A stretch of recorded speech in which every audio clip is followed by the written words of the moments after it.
The terrifying forest, the creepiest encounter ever. There's something about forests at night. The darkness feels thicker, the silence feels heavier, and sometimes it's not the silence you should fear, it's what's hiding within it. Tonight, we're diving into a chilling encounter that happened deep in the Red Willow Forest in Colorado, a place known not just for its beauty, but for the people who never made it out. The camping trip that went wrong. It was supposed to be a simple weekend camping trip. Jake, Sarah, and Ben, 3 college friends from Boulder, wanted a break from exams. They picked Red Willow Forest because it was remote. No cell service, no crowds, just miles of untouched wilderness. They arrived late in the afternoon, set up camp, lit a fire. Everything felt perfect until the sun went down. The first sign. Around 9 p.m., Sarah wandered a few yards from the camp to grab more firewood. That's when she heard it. Whispers, soft, faint, coming from the trees. "Jake," she called. "Ben?" Silence, but the whispering didn't stop. It got closer. Frightened, she ran back to camp, heart pounding. But when she told the guys, Jake just laughed. "Wind through the trees," he shrugged. "You're spooking yourself." Sarah tried to believe him, but deep down, she knew it wasn't the wind. The man without a face. At 11 p.m., the forest fell silent. No crickets, no rustling leaves, just nothing. Ben, the self-proclaimed brave one, decided to prove there was nothing to fear. 5 minutes into the woods, he grinned, holding up his flashlight. "I'll be right back." Jake and Sarah watched his beam of light bob deeper into the forest. 1 minute, 2, 3. Then, the light stopped moving. "Ben?" Jake called. No answer. They ran toward the light, but when they reached the spot, the flashlight was on the ground, still on, and next to it, footprints. Not just Ben's. Larger ones. Bare feet leading deeper into the woods. And worst of all, there were no footprints leading back out. The whispering gets louder. Panicking, Jake and Sarah ran back to camp. They grabbed their phones, no signal. That's when the whispering returned. But now it wasn't soft, it was everywhere, circling them, words they couldn't understand. And then, crack. A branch snapped just beyond the tree line. Jake aimed his flashlight into the darkness, and for a split second, they saw him. A man. Tall, dressed in ragged clothes, but his face, there was nothing there. Just smooth skin where eyes, a nose, and a mouth should have been. The light flickered, and the man was gone. The escape that almost didn't happen. Terrified, they grabbed their gear and ran for the trailhead. The whispering followed them, growing louder, more frantic. Then Jake tripped. Sarah turned to help, and froze. The faceless man stood in the middle of the trail, not moving, not breathing, just watching. Sarah didn't wait. She yanked Jake up, and they sprinted. The whispers screamed now, like hundreds of voices overlapping. Finally, they reached the car. The moment they crossed the forest's edge, silence, like nothing had ever happened. The last phone call. They called search and rescue. A team searched the woods for 2 days. They found Ben's footprints, but not Ben, just his flashlight, and something else. Sarah's phone. She must have dropped it while running, but there was a new recording on it, time-stamped 3:12 a.m., long after they'd escaped. The audio, footsteps, slow, dragging, and at the very end, a whisper, clear, cold. One left behind, one more to find. Jake and Sarah never went back, and Ben, he was never found. But locals say the whispers are still there, and if you're ever near Red Willow Forest at night, don't go in, because once the whispers find you, they don't stop. That's tonight's story. If you ever find yourself deep in the woods and the forest falls silent, it's not peace, it's a warning. Run. If you enjoyed this story, don't forget to like, subscribe, and hit the notification bell for more terrifying tales. And tell me in the comments, have you ever felt like something was watching you in the woods? Until next time, sleep well.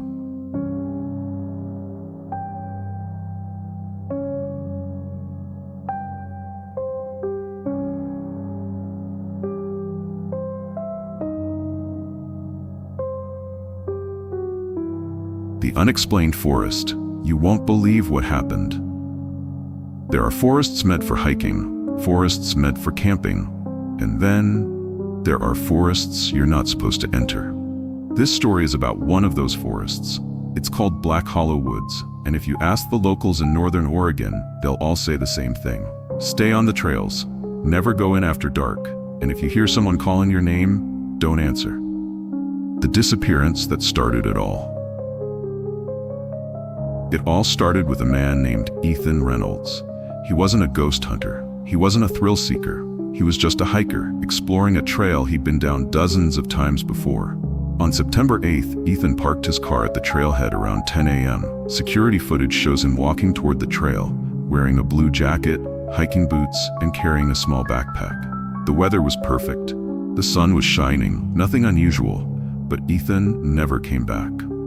The search begins. When he didn't return home that night, his sister called search and rescue. By morning, a team of volunteers was combing the trail. They found his water bottle, his jacket, neatly folded on a log, and further down the path, his phone. It was lying face down in the dirt, but here's the creepy part. It was still recording. The last recording. Authorities recovered the phone and played the final recording. At first, it was just footsteps, Ethan walking along the trail. Then, crack, a branch snapping nearby. You can hear Ethan stop. Hello? Silence. Footsteps start again, faster this time. Then, the sound of whispering. Not in English, not in any language the police could identify.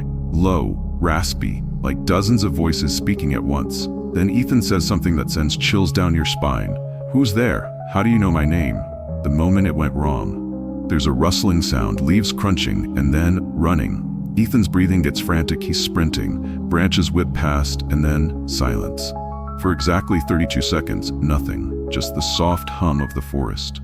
Then, one final whisper, right next to the phone's microphone. Soft, cold, found you. The recording cuts off. What they found in the woods. Searchers followed the trail as far as they could.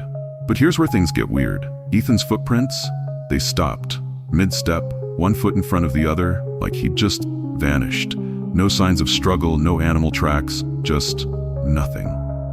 The stranger who came forward. A week after Ethan vanished, an old man named Frank Delaney showed up at the sheriff's office. He was shaking, pale, and he told them something no one wanted to believe. I saw him, Frank whispered, in the forest, but it wasn't really him. Frank claimed he'd been hiking near Devil's Hollow, an area about 10 miles from where Ethan disappeared, and standing at the edge of the clearing was Ethan. Same clothes, same backpack, but his face was wrong, too pale, eyes completely black. And worst of all, he was smiling. They never found the body. The official search ended after 3 weeks. No body, no new leads, just an empty forest, and whispers no one could explain. But hikers still report strange sightings near Black Hollow Woods. Figures standing between the trees, footsteps that follow them but leave no tracks, and sometimes a voice, soft, familiar, calling them by name. The forest doesn't forget. The park rangers eventually posted signs, stay on the trail, do not enter after dark. But those who ignore the warnings, some come back, changed. Others? They don't come back at all. That's tonight's story. If you ever find yourself hiking alone and the woods suddenly go silent, get out, because some forests aren't empty. They're waiting.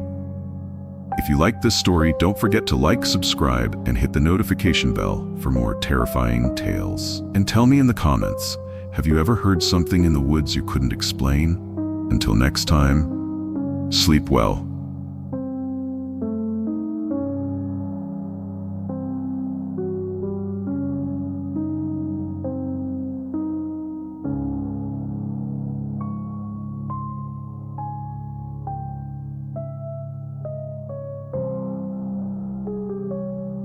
The chilling forest, a nightmare come to life.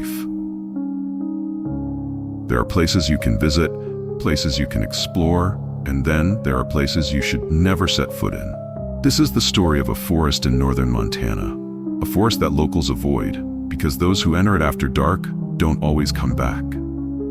The Whispering Pines.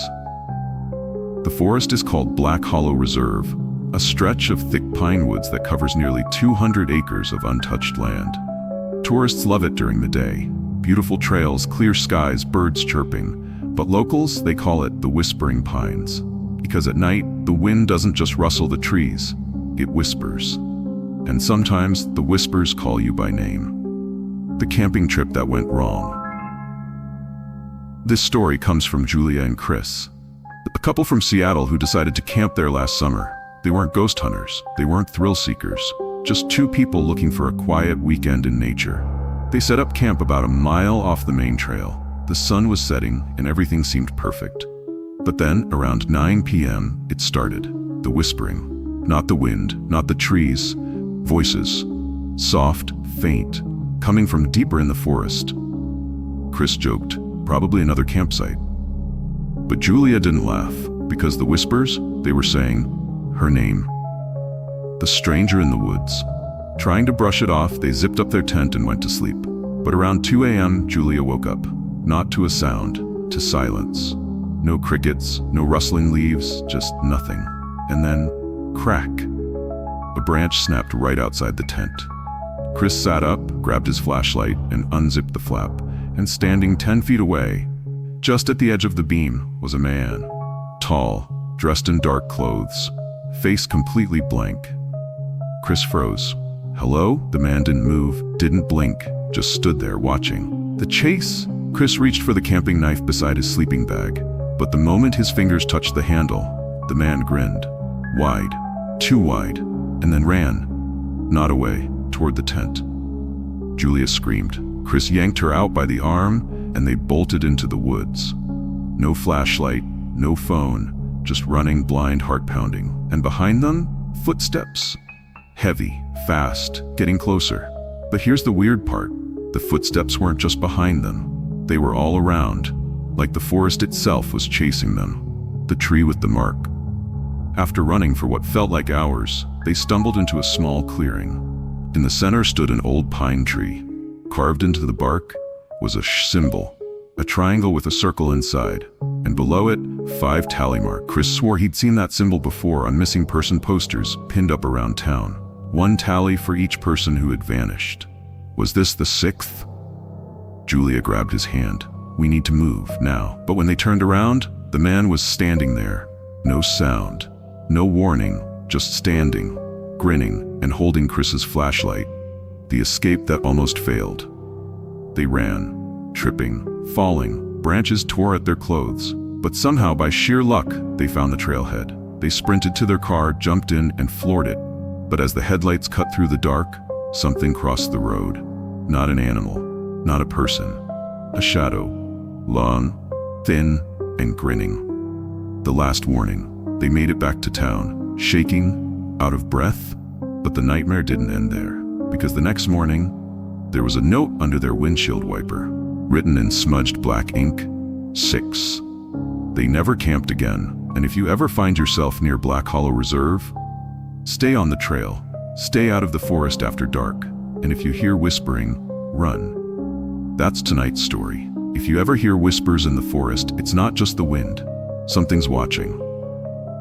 If you like this story, don't forget to subscribe and hit the notification bell for more terrifying tales. And let me know in the comments, what's the scariest thing you've ever experienced in the woods?